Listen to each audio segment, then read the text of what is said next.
Bonjour à toutes et tous, nous sommes vraiment extrêmement heureux de pouvoir vous retrouver cet après-midi pour cette présentation autour des usages et solutions de collaboration de demain. Nous avons un programme très chargé avec des interventions incroyables. Et voilà, écoutez, tout de suite, je vous propose de vous présenter cet agenda voilà, passionnant. Alors tout d'abord, nous allons démarrer juste après avec Marie pour parler justement un petit peu de la vision, la transformation des usages et des solutions de collaboration. Nous donnerons ensuite la main à Dwayne puis à Christophe autour de 2 pitchs et présentations avec démonstrations qui sont vraiment bluffants en matière de réalité virtuelle autour des réunions et des formations. Je reprendrai ensuite la main pour partager avec vous quelques convictions autour de notions de ROI et d'usage des digital workplace. Et enfin, nous terminerons avec Ilana de manière à pouvoir vous présenter et vous partager la solution Workplace. Petit point d'attention, ce que l'on vous propose, c'est de pouvoir partager vos questions et interrogations au travers de la boîte. Vous avez une boîte dédiée, questions-réponses. Et ce que l'on imagine, c'est que vous puissiez comme ça nous remonter au fur et à mesure les différentes questions et de pouvoir ensuite, à l'issue de chaque intervention, pouvoir poser voilà, 1, 2 ou 3 questions à chaque intervenant, de manière à ce que voilà, on puisse comme cela répondre à toutes vos attentes.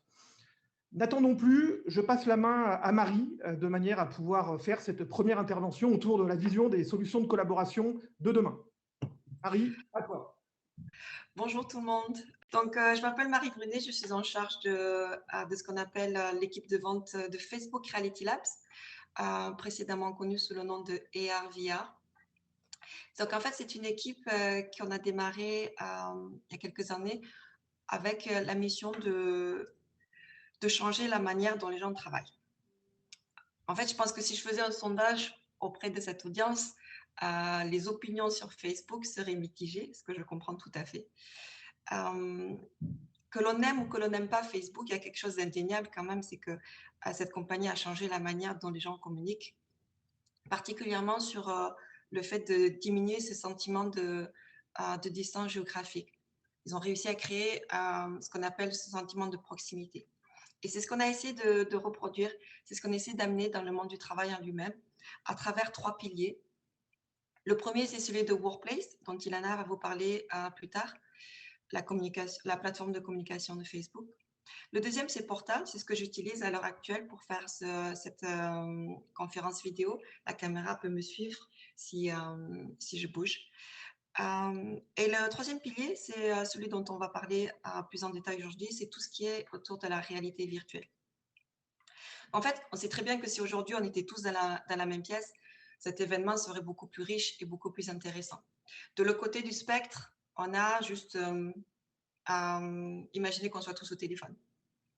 Aujourd'hui, pour essayer de se sentir un peu plus proche, on a rajouté la vidéo. Mais imaginez si on pouvait se rencontrer dans un meeting virtuel, ça serait déjà un pas plus proche d'un événement en personne. Donc, en fait, c'est une des applications que l'on voit le plus depuis qu'on a lancé Oculus for Business. Donc, qu'est-ce que c'est Oculus pour le business? C'est en fait un casque de réalité virtuelle. Donc, ici, vous voyez Quest 2, le dernier bijou de technologie qu'on a sorti en octobre. Et qui vient en fait avec une plateforme de management qui vous permet de gérer tous vos casques à distance et vraiment de mettre le contenu de votre choix. En termes de contenu, que ça peut être une collaboration VR app dont Christophe va vous parler. Ce qu'on appelle nous collaboration, c'est pas seulement se rencontrer dans un meeting virtuel, ça peut être aussi des chercheurs qui se rencontrent pour développer un vaccin contre le Covid. Ça peut être des designers qui collaborent sur une nouvelle gamme de produits. La deuxième application que l'on voit le plus, c'est tout ce qui est formation virtuelle, dont Dwayne Duptel va vous parler plus en détail. Et la dernière, qui vraiment a pris une proportion énorme, surtout avant Covid, c'est tout autour de la mobilité. Donc, imaginez tous les vendeurs de vos entreprises qui vont voir les acheteurs avec un casque Quest, le contenu qu'ils désirent montrer et qui donc peuvent présenter leurs produits de manière uniforme et de manière beaucoup plus avancée. Donc, est-ce que ça marche? Ça marche énormément.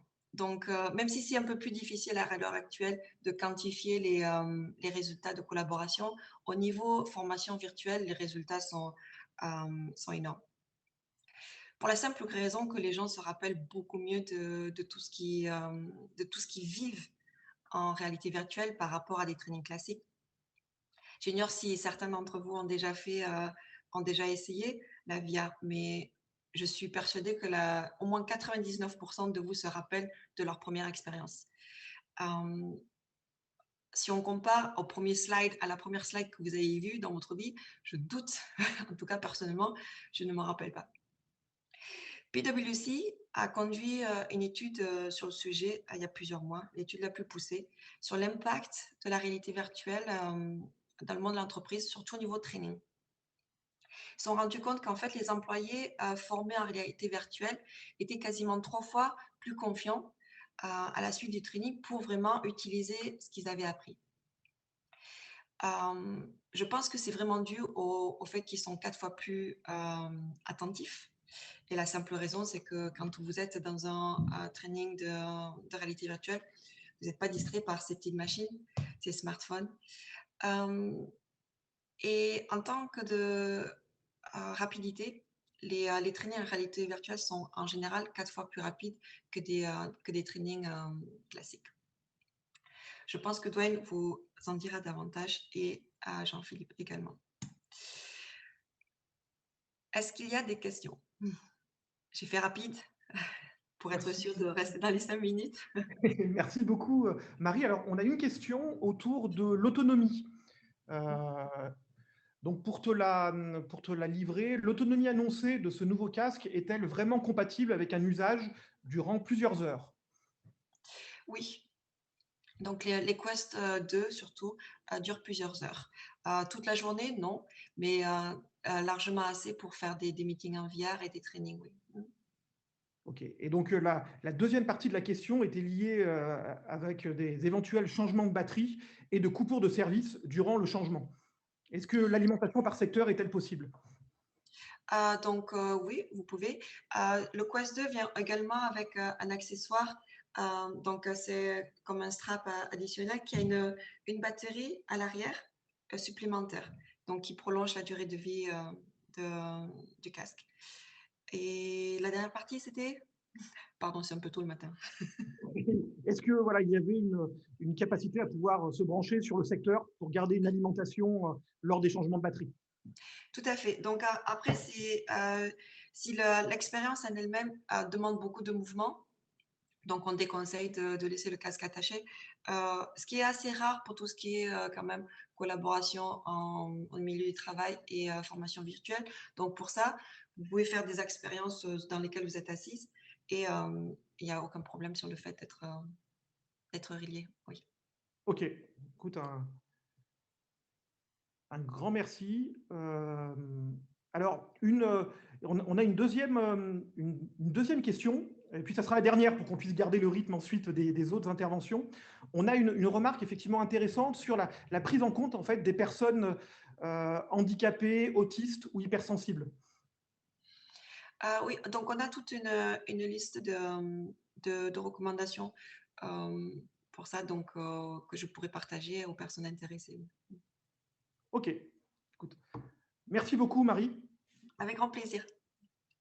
Merci pour cet échange. Et ce que je vous propose, parce qu'on va faire la transition logique, Marie parlait justement de l'impact sur la formation et la réalité virtuelle. Dwayne, Oui, on te donne la main pour que tu puisses prendre le sujet. oui. Donc bonjour, donc moi je suis Douane Zeriev, je suis le cofondateur d'Uptail. Alors quelques mots sur Uptail. Donc Uptail, c'est une entreprise qui existe depuis presque 4 ans maintenant. On est un peu plus de 20 collaborateurs avec des équipes basées en France, une petite équipe aux États-Unis, en Allemagne et en Asie du Sud-Est. Et ouais, on est partenaire d'Oculus, de Microsoft depuis quelques temps. Donc, qu'est-ce qu'on fait chez Uptail? Donc, Uptail, on a une mission de déployer les compétences, la mise en situation, et ce, à grande échelle. Et pourquoi? Parce que du coup, je pense que le sujet va le confirmer avec les autres présentations, mais on vit dans un monde qui évolue rapidement. le contexte actuel ne fait qu'accentuer ces mutations. Et donc, on est bien conscient qu'il faut apprendre plus, acquérir plus de connaissances, apprendre à un rythme plus soutenu et se former différemment de ce qu'on avait l'habitude de faire pour pouvoir garder ce rythme, suivre ces évolutions terrain. Et en fait, la réalité virtuelle va vraiment permettre de reproduire cet apprentissage sur le terrain qui est finalement la meilleure manière d'apprendre.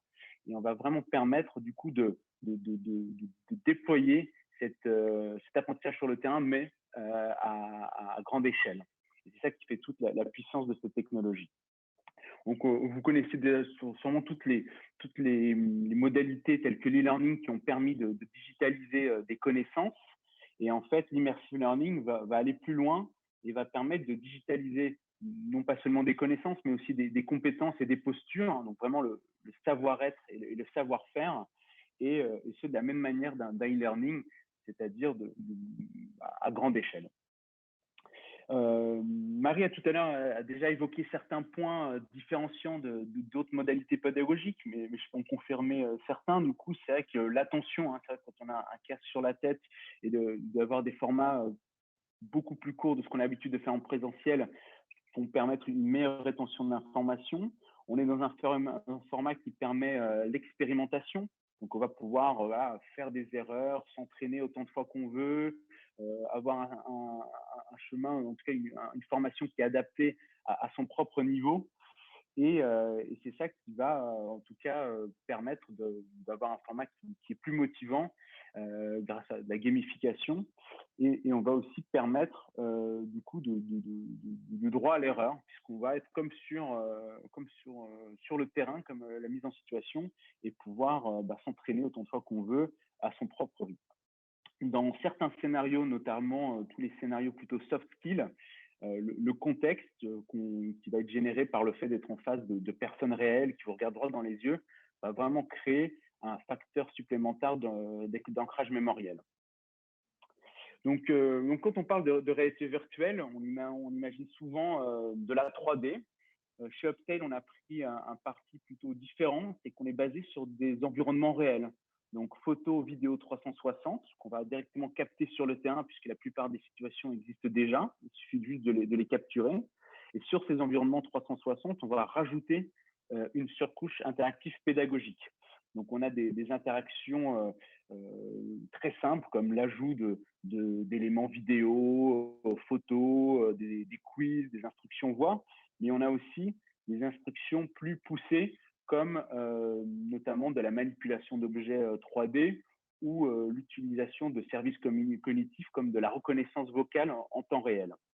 Et donc, ça va vraiment permettre de créer un contenu, ce qu'on appelle une expérience immersive, qui va reproduire cet apprentissage sur le terrain et qui va permettre de s'entraîner à son propre rythme. Et ce qui est très important, comme on n'est pas basé uniquement sur de la 3D, on va pouvoir être diffusé sur n'importe quel appareil. Donc, évidemment, le plus immersif, c'est avec des casques de réalité virtuelle comme ceux d'Oculus, mais on peut aussi visualiser le contenu en 360 sur son ordinateur via le navigateur, en utilisant sa tablette ou son smartphone. Donc, ça permet vraiment de déployer à très grande échelle, peu importe comment on est équipé.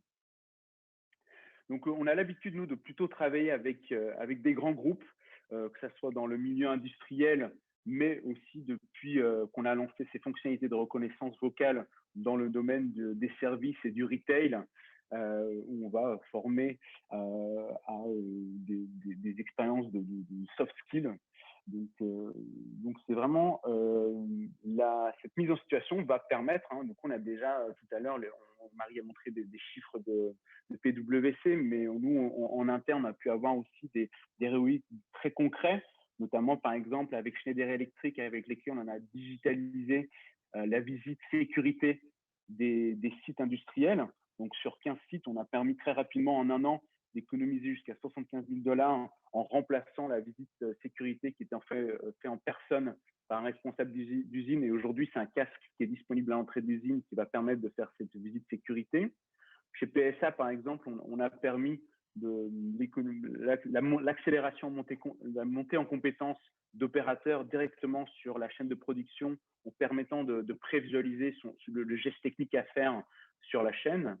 Et justement, dans le domaine du retail, on va permettre de la mise en situation d'expérience client qui ont permis l'augmentation de ces points de satisfaction.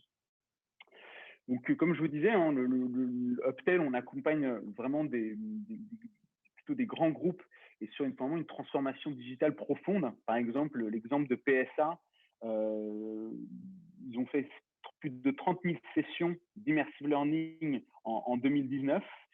Ils ont créé eux-mêmes, donc ça je vous l'expliquais tout à l'heure, ils ont créé eux-mêmes plus de 300 contenus en immersive learning, donc aussi bien avec des experts métiers que des ingénieurs pédagogiques. Donc on a eu plus de 80 créateurs d'expérience et ils ont déployé le contenu à travers plusieurs modalités, donc plusieurs appareils, notamment plus de 100 casques de réalité virtuelle, donc Oculus Go déployés sur des sites industriels pour permettre cette mise en situation. Voilà, et du coup, on a aussi des cas assez concrets, notamment avec L'Oréal, où on va permettre vraiment d'accélérer la formation des vendeurs en découvrant, par exemple, plusieurs personas que l'on peut rencontrer en magasin et le cas Schneider que je vous ai déjà expliqué tout à l'heure. Donc concrètement, qu'est-ce qu'on fait chez Uptail? Uptail, c'est 3 piliers. Le but, c'est de faire 3 choses très bien, c'est de digitaliser les savoir-faire, former à grande échelle en réalité virtuelle et ensuite de pouvoir analyser l'acquisition de ces compétences. Donc le premier pilier, digitaliser, je vais vous montrer une petite démo tout à l'heure, mais en fait, on a un outil auteur, un outil de création qui permet très facilement aux entreprises de créer elles-mêmes leur contenu en immersive learning. Donc un peu comme un PowerPoint, il faut pouvoir ajouter des interactions sur des contenus 360. Ensuite, le déploiement va pouvoir se faire grâce à l'intégration des systèmes existants. Donc, on va pouvoir se connecter à tout ce qui existe déjà dans une entreprise, hein, les Learning Management Systems ou tout ce qui est connexion sécurisée. Et ensuite, je vais vous montrer, on a des datas très précises sur le comportement des utilisateurs au sein de ces modules. On a quelques fonctionnalités très différenciantes qui peuvent vous intéresser, notamment, par exemple, la traduction instantanée en un seul clic de vos contenus en immersive learning qui vont vous permettre de déployer globalement vos contenus et de facilement les traduire. Et on a aussi des outils de storyboarding qui permettent et qui facilitent la création de ces contenus, pour faciliter la captation 360. Donc, comme je vous disais, chez Uptail, en fait, on rend accessible cette technologie via notre plateforme. Donc, on met à disposition sous différentes licences, hein, des licences qui commencent à partir de 15 000 € et qui s'adaptent au volume du nombre de personnes à former ou du nombre d'apprenants que vous souhaitez toucher avec ces contenus. Ensuite, on a une partie de service pour vous aider à co-créer vos premières expériences. Et ensuite, si vous avez les ressources en interne, nous, on croit que chaque entreprise peut vraiment être une entreprise auto-apprenante. Et du coup, on a une académie interne qui est là pour vous rendre autonome vos experts métiers pour qu'ils puissent créer eux-mêmes leur contenu en immersive learning. Et on vous accompagne aussi sur le déploiement du matériel, hein, que ce soit les casques de réalité virtuelle avec vos partenaires comme Oculus, mais aussi de caméras pour pouvoir capter ces environnements en temps réel. Donc, une expérience immersive, ça va ressembler du coup à ces captations réelles. Donc là, c'est quelques exemples. Par exemple, dans le domaine industriel, on va capturer une chaîne de production, les gestes qu'il y a à faire sur ces chaînes, et ensuite, on va pouvoir rajouter des interactions pour donner des éléments explicatifs. Là, par exemple, on a une mise en situation dans des restaurants. On doit faire une chasse au risque sur les manquements d'hygiène. Donc, on doit détecter les différentes erreurs qui ont été commises. Là, c'est la fameuse visite sécurité de l'usine de Schneider où on a capturé l'usine sur certains environnements clés et on pose différentes questions sur comment se comporter face à ces situations-là. On va avoir aussi du coup des formations retail en merchandising qui sont très facilement créées à partir de captations directement en magasin. Et comme je vous disais, les fonctionnalités de voix vont permettre vraiment des formations soft skills. On va par exemple apprendre à de la prise de parole en public, apprendre à gérer une réunion difficile, et tout ça avec des reconnaissances vocales qu'on va activer pendant qu'on est dans le casque. Donc concrètement, pour créer un contenu, on peut du coup commencer à écrire son storyboard très facilement, donc en décrivant les différentes parties importantes que l'on doit couvrir. Ensuite, on va capter à l'aide de ces petites caméras qui coûtent aujourd'hui moins de 300 € ces environnements en 360, donc ça peut être directement sur le terrain, au siège. On va envoyer ces contenus dans l'outil, et ensuite, vous allez avoir un peu comme un PowerPoint, vous allez pouvoir ajouter des interactions à différents endroits pour donner du contexte, des éléments explicatifs, faire des exercices. Donc là, vous voyez, on a rajouté une image, on a rajouté un objet 3D. Là, par exemple, on va rajouter une question à laquelle on doit répondre dans le contenu. Et ensuite, une fois qu'on a créé ce contenu-là, on va pouvoir le partager sur n'importe quel appareil. Donc, je disais ordinateur, tablette. Et évidemment, le plus immersif, c'est quand on est dans un casque de réalité virtuelle. Et dans ce cas-là, on va vraiment être comme si on était sur le terrain. Et ensuite vient la partie de pouvoir évaluer l'efficacité de ce type de contenu. On a des datas très poussées sur le temps des sessions, l'accomplissement, le nombre de questions qui ont été répondues, le chemin qui a été parcouru par les apprenants dans les différentes formations. Et on a par exemple aussi des heatmaps qui correspondent sur où va se porter l'attention de l'apprenant dans ce type de contenu. Donc, très intéressant pour des formations merchandising, par exemple. Voilà, donc voilà, une démonstration visuelle de ce qu'on fait. Et donc, tout se fait du coup sur la plateforme Uptail qui permet de créer, diffuser et mesurer des contenus en immersive learning.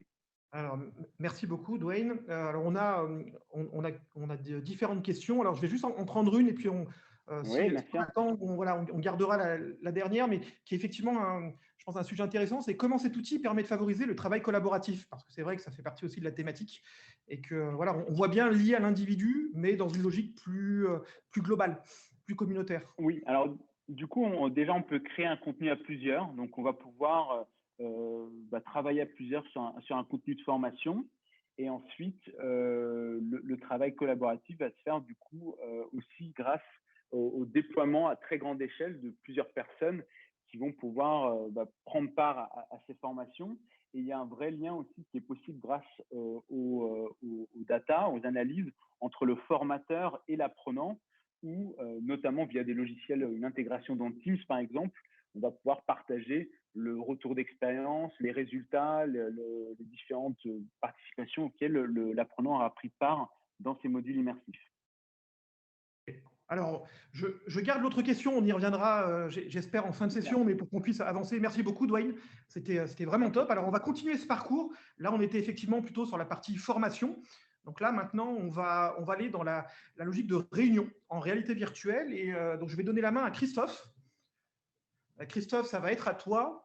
Alors, une petite précision, l'intervention de Christophe se fait en anglais. Voilà, donc en tout cas, s'il y a besoin de précision ou autre, évidemment, on est à votre disposition. Et n'hésitez pas au travers du module de questions-réponses. Christophe, à toi de jouer. Bonjour, mesdames et messieurs, je suis très désolé, mais je pense que mon français n'est pas suffisant pour une présentation. So I will switch to English, but I'll do my best to make it entertaining. Welcome to our presentation. This is a live presentation coming straight from virtual reality. And we're going to talk today about how we are working in a virtual office in our team and how we provide enterprises across the globe with basically something that we call is like WeWork, but fully digital.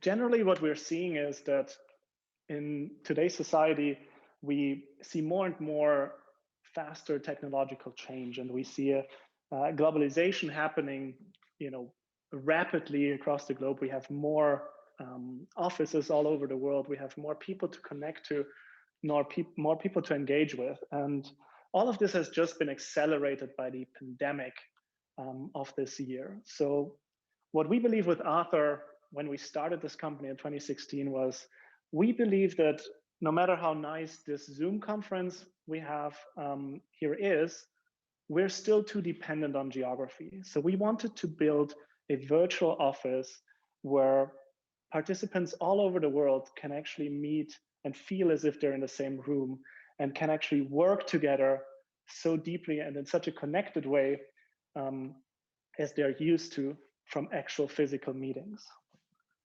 So if we look at it, a lot of complex work, really productive, creative work, is still conducted in person in a lot of businesses. And the pandemic has just shown us that, wow, we really need to up our game if we want to digitalize and work fully in 2D.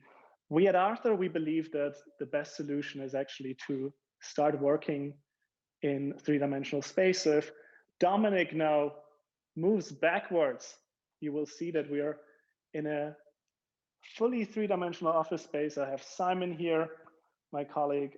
We have Jessica here.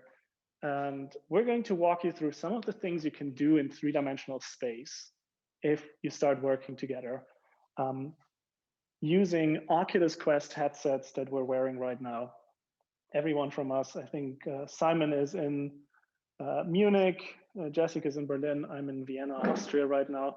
Not that far away, but still not physically in the same location. The magic about this space is that on the one hand, for the first time, we really feel immersed and next to each other. So if Simon were to talk with me, I would actually hear him from my right side. I would be able to see his body language. And if Jessica and I wanted to go all the way to the other corner, we could just naturally have a side discussion and talk separately while Simon and maybe another colleague could continue talking here. The audio itself, starting from something as simple as the audio, you cannot compare it to a video conference. The spatial arrangement of participants and the audio reflecting this is a major part in making meetings really, really effective and efficient. But it doesn't stop here. Audio is just a small part that is the difference in VR. It relates to the fact that we can arrange content in this space. And everything that you see here is persistent. So we can come back to this meeting space the next day and we can see our whiteboards on which we have written, we can see the presentations we've loaded into this space, and we can just continue working where we left things off. So not only are we recreating a lot of what we're used from our meeting spaces, we actually have the advantage that we have unlimited square footage available to us. Our offices can be as big and as beautiful as we want them to be. And the ways how we can collaborate are also unlimited. They're not bound by physics, like gravity or any other limitations. So while we're here in a very nice room overlooking some lake in the Alps, I unfortunately don't think it's a French lake. I think it's an Austrian lake, to be honest, but we'll cut that. I would like to show you another space that we have. If we look towards what kind of meetings we want to have in VR, as I mentioned before, the tendency is to work in rather complex environments in VR.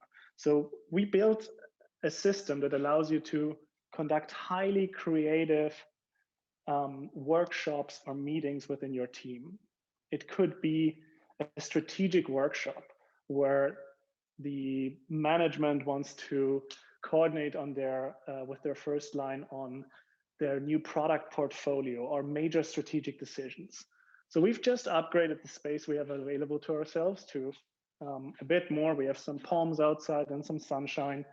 Again, the power of VR transforms us anywhere in the world, and we can be anywhere and we can be anyone we want to be.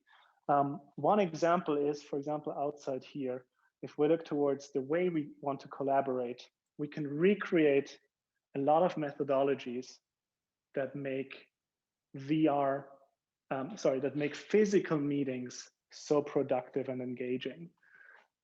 Here we can have multiple whiteboards. Our colleagues can work simultaneously at different stations, and we can recreate some methodologies to create ideas and to exchange ideas fully in VR as if we're in the same room. We can combine whiteboards with presentations, with browser windows, 3D models, but most importantly, we can combine this with the ability to place this content in a three-dimensional space and to engage our colleagues as if we're in the same space. So if I put this hat on Simon, thank you, Simon, looks great on you. He's going to be the planning person, and we can recreate this workshop methodology just supernaturally together in this space. What we've seen over the pandemic is that VR is not only about pure productivity itself. We feel closer connected to our team. We have a lot of customers that actually schedule unstructured meetings in these spaces, just that their teams can be together, quote unquote, in the same place, in the same space, and they can just talk about anything. So if we wanted to dive into another type of meeting, let's assume we're a technology team and we want to align the vision of our product team with what is actually possible on the technology side. We might want to run into a customer journey workshop or meeting space. So if we look at the possibilities here, again, in Author, you can use these widely available huge spaces for yourself and your team to arrange content, create different meeting types, but most importantly, use the functionalities we provide you to work as if you're in the same room, just with a little extra.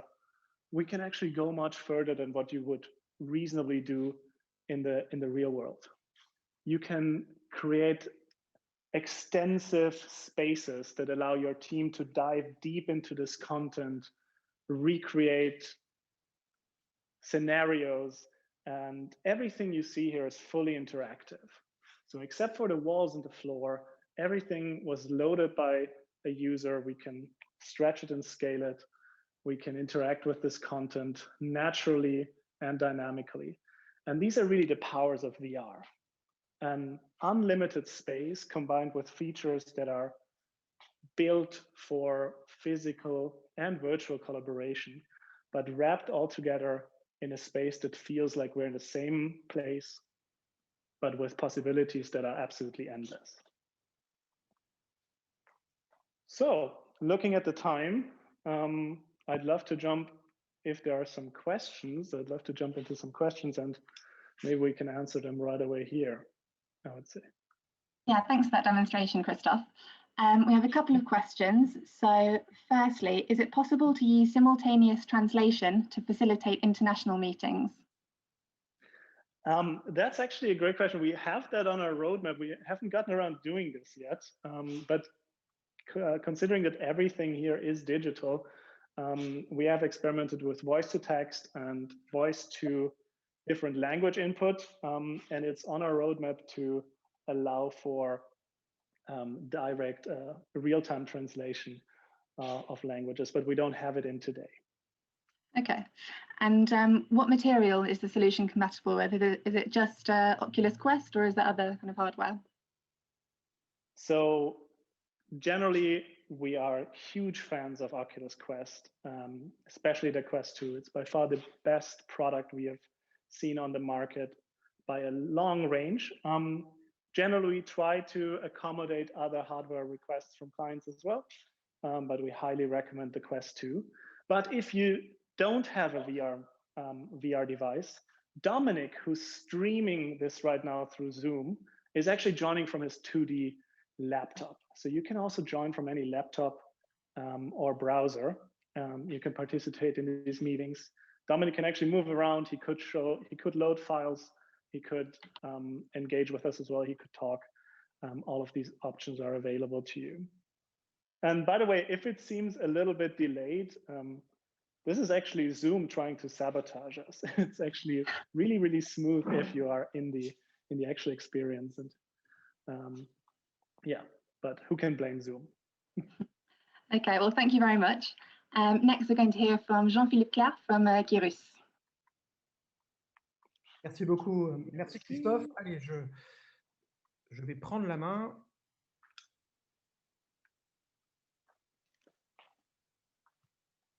Voilà, donc l'objectif, donc, avec les interventions de Marie, de Dwayne et de Christophe, on a abordé effectivement différentes facettes on va dire, de l'évolution des usages autour de la formation et puis on va dire la participation à des réunions, quelle qu'en soit la nature. Et en fait, dans cette partie, je souhaitais partager avec vous un volet autour véritablement de ces enjeux de travail à distance, de digital workplace.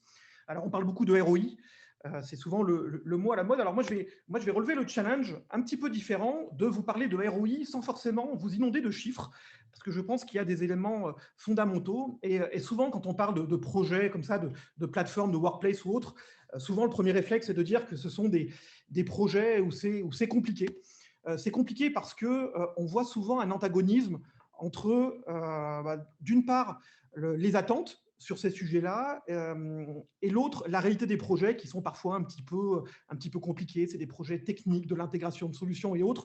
Et on voit qu'on est finalement sur un écart entre la perception et l'envie, parfois même de solutions qu'on utilise tous les jours et qui nous semblent extrêmement simples.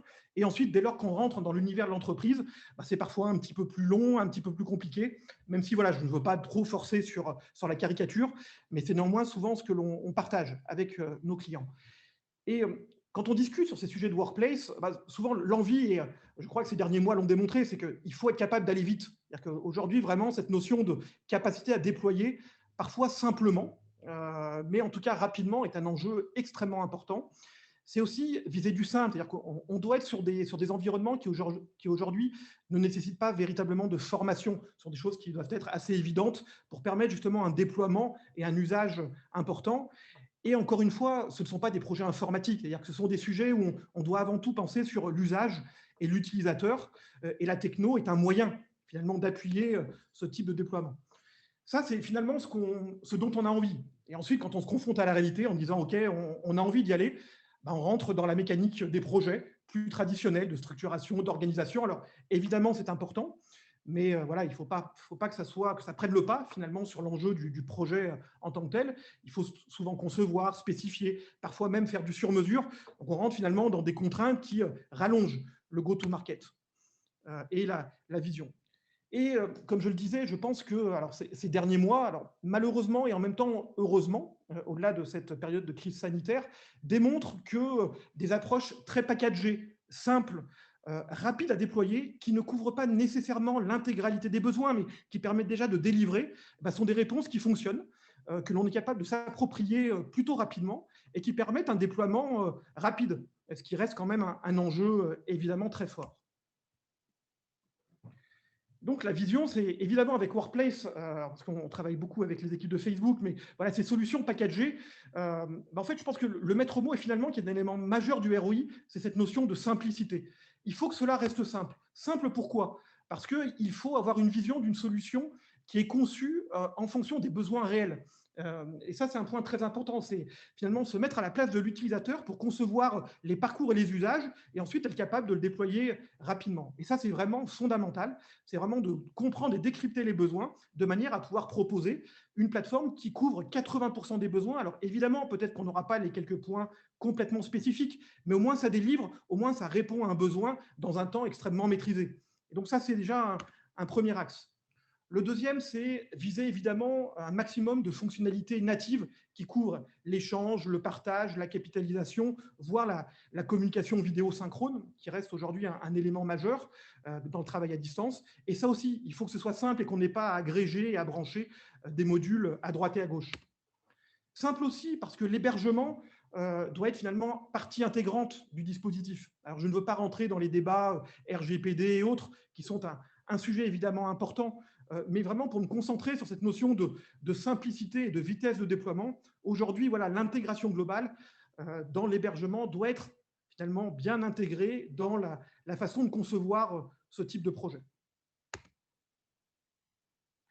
simple aussi, parce que à un moment, il faut en parler. Et la notion de budget est importante. Et il faut vraiment viser cette vision un petit peu tout en un, dans laquelle on a une vision très claire du coût par utilisateur et par mois, qui permet à la fois de projeter un démarrage rapide et surtout d'assurer et réassurer une montée en charge en fonction des besoins et du succès, puisqu'on est souvent, vous savez, sur une mécanique virale et que voilà, le premier déploiement donne satisfaction et de fait, très vite, on a envie d'aller encore plus vite et encore plus loin.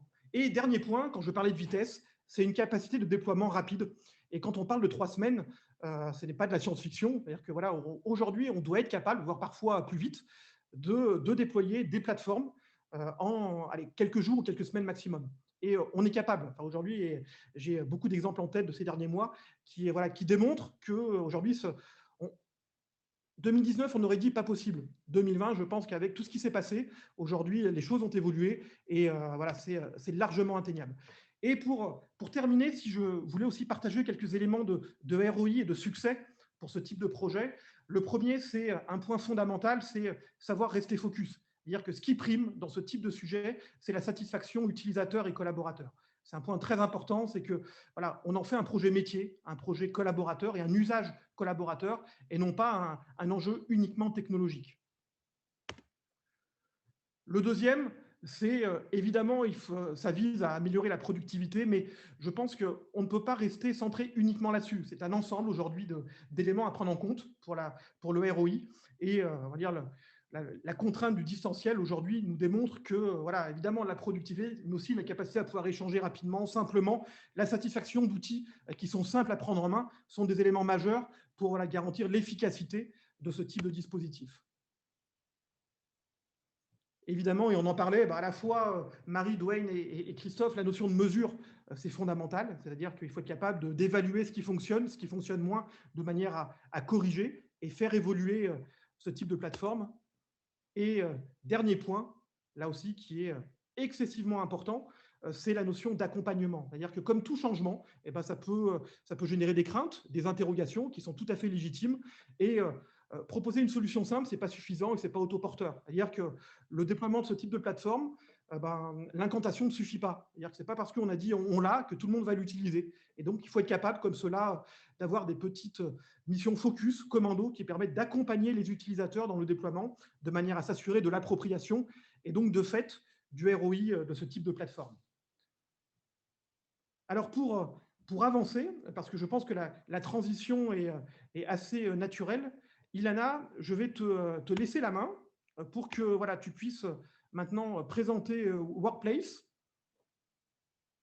et on pourra comme ça répondre aux différentes questions qui seront associées. Merci Jean-Philippe. Bonjour à tous, Ilana Cohen, je travaille donc chez Workplace et je m'occupe de gérer notamment l'écosystème de partenaires sur la France. Donc là, vous avez vu pas mal de solutions sur un petit peu les usages de demain. Je vous propose de revenir un petit peu plus dans le présent, dans le monde d'aujourd'hui. Et je vais vous parler donc de Workplace from Facebook, qui est notamment donc une plateforme que nous avons mis en place pour gérer toute la partie communication en interne et qui est à la fois sécurisée et privée. La mission est vraiment similaire à celle de Facebook, mais plus liée dans le monde du travail, à savoir connecter l'ensemble des collaborateurs. Et par l'ensemble des collaborateurs, j'insiste bien sur le fait que c'est également pour connecter les personnes qui n'ont pas forcément d'email au sein de votre société. Donc je ne sais pas si vous êtes familier avec cette solution. Elle est assez récente, elle a 4 ans, avec la particularité d'avoir son siège à Londres. Donc, on a l'ensemble des équipes commerciales, R&D et ingénieurs qui sont basés à Londres, ce qui permet notamment une proximité. Bon, aujourd'hui, on ne peut pas voyager, mais qui permet en tout cas une proximité lorsque vous souhaitez avoir accès directement aux équipes produits. Donc, on a aujourd'hui un peu plus de 5 millions d'utilisateurs payants et ça permet notamment de répondre à un certain nombre de problématiques comme les suivants. Donc aujourd'hui, vous avez un certain nombre de solutions pour communiquer en interne. Donc il y a l'intranet, la newsletter, les posters magazines, ou bien tout simplement à travers directement votre ligne managériale. L'idée en fait de Workplace, c'est d'aller justement capitaliser sur ce que vous avez déjà, votre existant, et d'aller utiliser Workplace comme catalyseur, point d'entrée, qui va vous permettre d'aller justement pointer l'information vers ces différentes sources qui existent déjà. Aujourd'hui, on est conscient que une newsletter ou ne serait-ce que des affiches ou autres, il y a des limites. On ne peut pas toucher tout le monde. On n'a pas forcément la remontée d'informations. On a envoyé une newsletter, mais on ne sait pas si ça a été bien perçu, mal perçu. Donc, c'est une communication monodirectionnelle. Workplace fonctionne pour toute entreprise et tout secteur et on l'a notamment, ça s'est notamment encore révélé vrai lors du premier confinement où les entreprises se sont retrouvées un petit peu du jour au lendemain à devoir se réinventer. Et c'est pour ça que, comme l'expliquait tout à l'heure Jean-Philippe, en effet, on peut connecter tout le monde en quelques semaines. Et ça, c'est vraiment une réalité.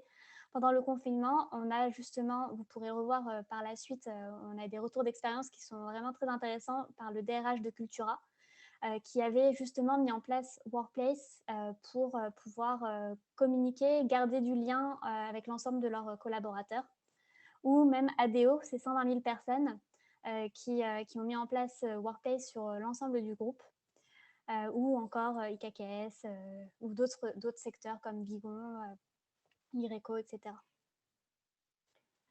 Si on va un petit peu plus dans le produit en lui-même, bien évidemment, Workplace tire un certain nombre de fonctionnalités qui viennent de Facebook.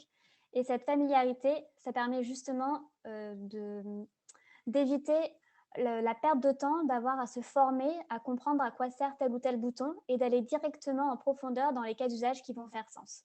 Et donc ça, cette familiarité, ça apporte vraiment de la simplicité au quotidien et c'est un réel avantage. Donc vous allez retrouver ces 4 types de fonctionnalités que l'on connaît dans le monde du grand public. Donc le fil d'actualité, le profil, les groupes ou Workplace Chat et le live. Donc notamment le live qui est assez utilisé lorsque vous avez besoin de communiquer instantanément pour partager ou des bonnes nouvelles ou des moins bonnes nouvelles.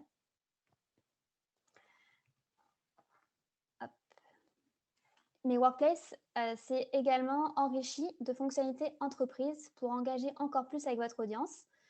Alors, on a également une bibliothèque de connaissances, où là, ça va plutôt être pour partager, créer, organiser du contenu statique, où c'est des informations qui ne sont pas amenées à changer, on va dire, sur le court moyen terme. Ensuite, on va avoir des fonctionnalités pour engager justement avec son audience. Donc, il y a des fonctionnalités que vous connaissez déjà, qui existent dans Facebook, mais il y en a d'autres qui ont été enrichies. Donc, on a sondage, commentaires, le fait d'avoir des réactions, voir qui a vu son post. On a aussi une fonctionnalité qui n'existe pas dans le grand public qui est marquée comme important. Donc, quand on veut s'assurer que le message a été lu de tous, on le marque comme important, puis on le notifie quand on l'a lu, comme ça, on a informé qu'on a lu le message. On peut programmer des publications. Par exemple, j'avais pas le temps dans la journée de faire un compte-rendu ou autre, je marque mon compte-rendu dans un commentaire et je dis je veux qu'il soit publié lundi matin à 9 h parce que ça ne sert à rien qu'il soit publié en dehors des heures de bureau.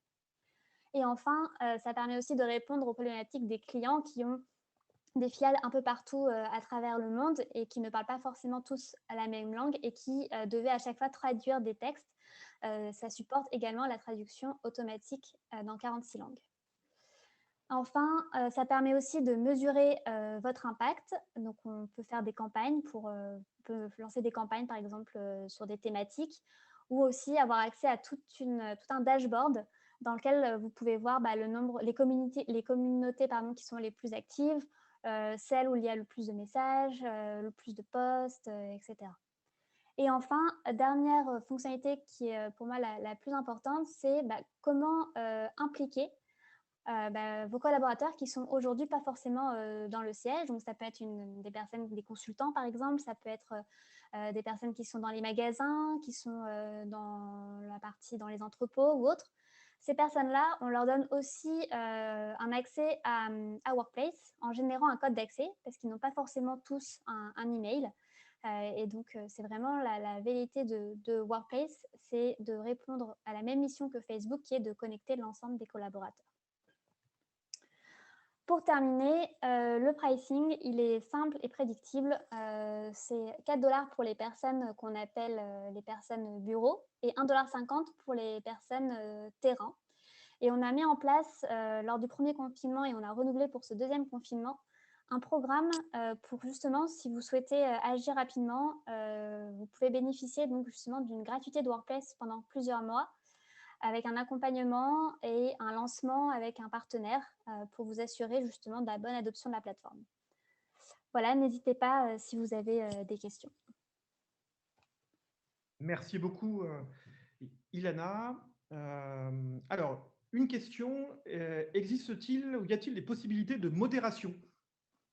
Oui, exactement. Il y a des possibilités de modération lorsque l'on crée un groupe.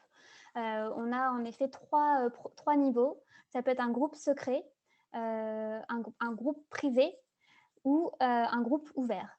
Donc, un groupe ouvert, c'est-à-dire, moi, je tape, par exemple, équipe de vente France, je peux demander à y accéder.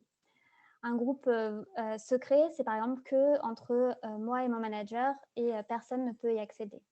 Et après, je n'ai pas précisé, mais on peut aussi créer des groupes externes. Donc, par exemple, on en a un avec Kerus, dans lequel on peut échanger des informations tout au long.